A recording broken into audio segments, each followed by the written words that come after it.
Hi, I'm Erin. Today I want to tell you about 3 different ways that you can track your healthy eating, and I want to tell you which one I think is most effective. I have been in the health and fitness industry for 13 years now, so I've tried a variety of things, and there are 3 that I want to touch on today. The first is a tracking app, such as Myfitnesspal. The second is Weight Watchers, which I was successful at during college, and the third is portion-controlled containers. Now with the tracking app, I used Myfitnesspal, and I'll be honest, this is the one I like the least.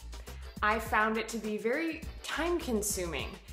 You had to enter in all of your food. I make a lot of my recipes from home, so I had to put in all the recipes.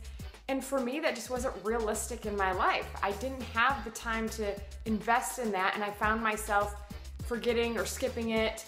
And then when I would go to add in my workouts, they didn't always have the workouts that I did listed. So then I wondered how accurate, was the whole tracking system if my calorie intake and what I was burning wasn't accurate.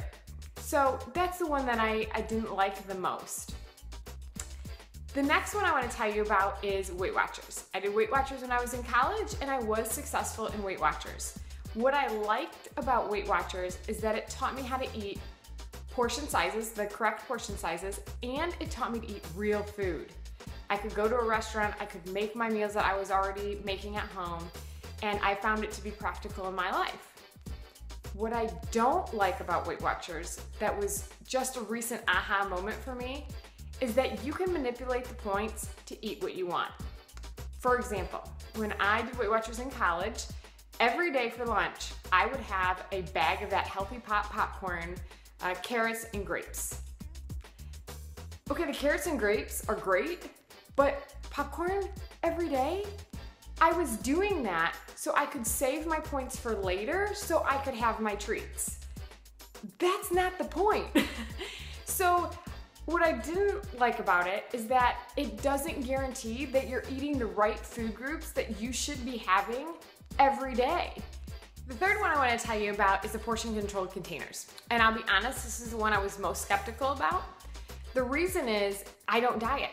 And I wanted to make sure this was something that was going to be realistic to my life, not just something I followed for a set amount of days. The other thing is I felt like I already ate healthy, so I really wasn't sure how much this would affect me in a positive way.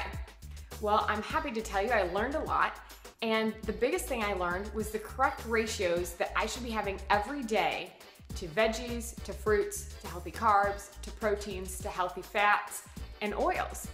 And I didn't realize that I was overeating in healthy carbs, undereating in veggies, and sometimes I would even overeat in protein.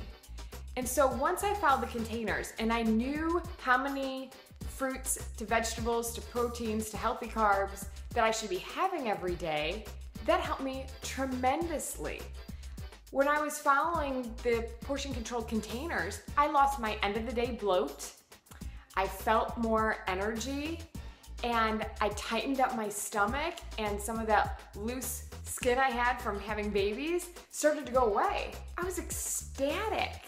The other great thing was that I found this to be very realistic in my life. So now I don't have to measure out my portions because now I know my portions, and it's very easy for me to mentally think through my day to know how many fruits, how many veggies, how many proteins, how many healthy carbs I've had. So when it gets to be mid-afternoon and I need a snack, I can mentally think, okay, I've had 1 fruit today and I've had 1 veggie, so I need to make sure that I need to get another veggie in for my snack or for my dinner, or when I go out to eat, then I can have an idea of what I should be ordering, what kinds of things should be on my plate, so then I make sure I hit all of those food groups every day. I compared for you 3 different meal plans, tracking your food on something like Myfitnesspal, using Weight Watchers, or using portion-controlled containers. I hope you learned something new today. I hope you have something that you can take away and implement into your life that will help. If you are interested in learning more about the portion-controlled containers, please let me know below and I will send you out any information that will help you with that. Also, if you have any questions, please feel free to email me or reach out. I'm happy to help you.